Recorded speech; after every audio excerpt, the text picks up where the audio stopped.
Amazon's James Bond pick. Insiders pour cold water on Jacob Elordi rumor.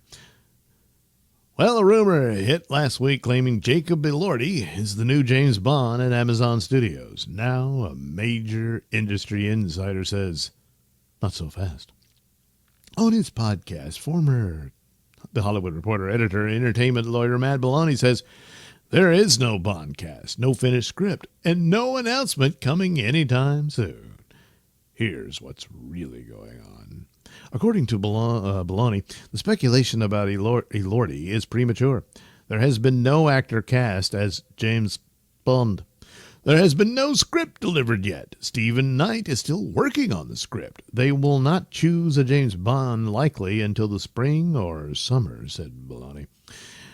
Well, that directly contradicts the viral claims that Elordi has already locked down the role. If Belloni's intel is right, Amazon isn't close to naming its new 007.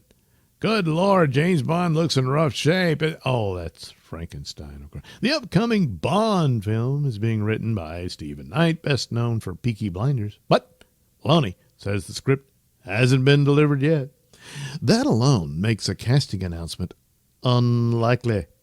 Studios typically finalize a script, or at least polish draft, before committing to a long-term actor, especially for a franchise as massive as James Bond.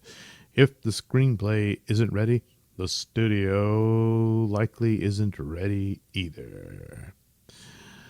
Belloni and his co-host also questioned whether Elordi makes sense creatively and pointed out that Callum Turner is a better choice, who is also rumored to be the new 007. Hey, that's him. They'll probably make him shave the mustache, though. Their main points are that Elordi is 6'5" or 6'6". Wow.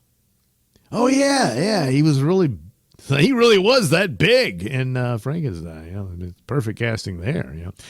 Unusually tall for a spy. Yeah, and that he's already extremely famous. He is? They add that Elordi is Australian, not British, and that Elordi may want a restrictive multi-film Amazon deal. They joked that Elordi would stick out in every room, making it harder to sell him as a covert operative. Yeah. The pair also pointed out that Bond actors are usually cast before becoming global megastars. When Daniel Craig debuted in Casino Royale, he wasn't nearly as famous as Elordi is now. Yeah, but I don't really see it.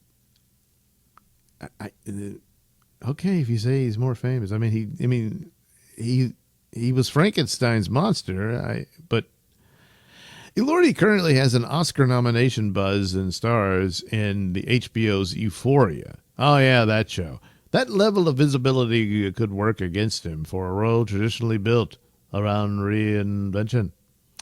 Belloni predicts Amazon is targeting someone in the 27-32 age range to reset the franchise with a younger Bond.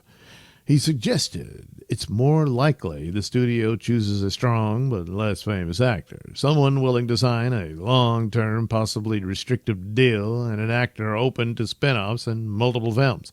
Yeah, that's a tough thing there. If that's what they're wanting, and if Elordi's in demand for other stuff, he's got to turn all that down to just be Bond for, 10 years or so. So Amazon reportedly wants flexibility, potentially including TV spinoffs, which means whoever lands Bond may be tied up for years. That could make someone already juggling major franchises less appealing. Well, especially from their end. They got to turn all that down now. And boy, if you'd asked me a couple of years ago, maybe, but, well, if Belloni is correct, fans won't hear official casting news until late spring or summer at the earliest. Until then, the Jacob Elordi rumor looks just like that. A rumor. Amazon is rebooting one of the biggest franchises in film history. They're unlikely to rush it. That doesn't mean they won't ruin it. The best sidekick, Bucky, I guess. Groot! Oh, that's all he ever says. So anyway, there we go. Probably not Bond. Yeah. I know I wanted Henry Cavill, but they want someone younger and all that sort of stuff. Although, considering the position the franchise is in,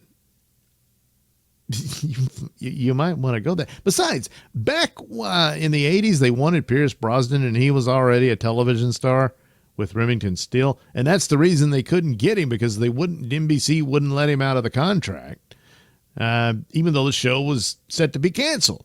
It was weird. But anyway, they wouldn't let him out, and so they had to go with Timothy Dalton.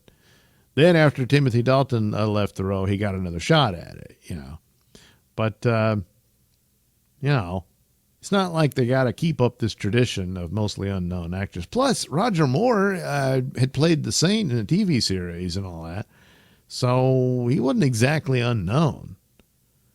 So, yeah, I don't know what they're talking about. Besides, Timothy Dalton was in Flash Gordon. He was Prince Baron. Come on.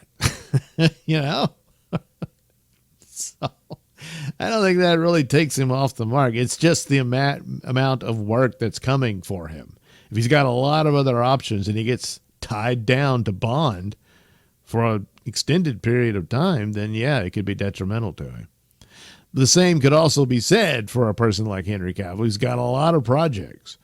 And is like, it'd be cool to play Bond, but, so it's unfortunate, but it would have been cool.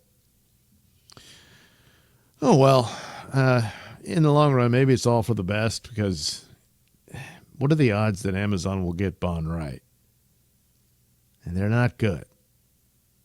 I mean, even just an okay Bond film is going to seem like a masterpiece, because you're going to expect the worst. So I guess they got that going for them.